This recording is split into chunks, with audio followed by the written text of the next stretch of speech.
গোলাঘাট জিলা সাংবাদিক সংস্থাৰ প্ৰাক্তন সাধাৰণ সম্পাদক প্ৰাক্তন সভাপতি প্ৰয়াত বিকাশ শৰ্মাৰ আজি আমি 2 মাহৰ অন্তত স্মৃতি চাৰণ সভা অনুষ্ঠিত কৰিছিলোঁ।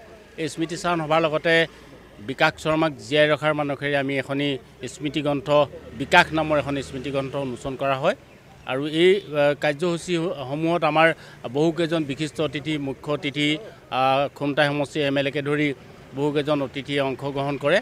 আৰু লগতে বিকাশ শৰ্মাক জীয়াই ৰখাৰ ক্ষেত্ৰত আমি গোলাঘাট জিলা সাংবাদিক সংস্থাই কি ব্যৱস্থা গ্ৰহণ কৰিব পাৰোঁ বা কেনে ধৰণৰ সিদ্ধান্ত গ্ৰহণ কৰিব পাৰোঁ সেই সম্পৰ্কত এখন আমাৰ মধ্যকালীন অধিৱেশনৰ প্ৰতিনিধি সভা অনুষ্ঠিত হয়। গোলাঘাট জিলা সাংবাদিক সন্থাই আমাৰ যি প্ৰয়াত বিকাশ শৰ্মা প্ৰতিদিন কাকতৰ ইয়াৰ সাংবাদিকতা আছিল তেখেতৰ স্মৃতি চাৰণ সভা অনুষ্ঠিত কৰিছিল।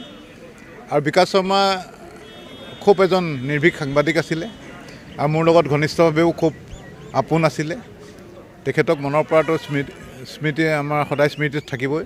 আজি স্মৃতি চাৰণ সভাৰ লগতে এখন তেখেতৰ নামৰ স্মৰণিকা বিকাশ নামৰ এখন উলিয়াইছে।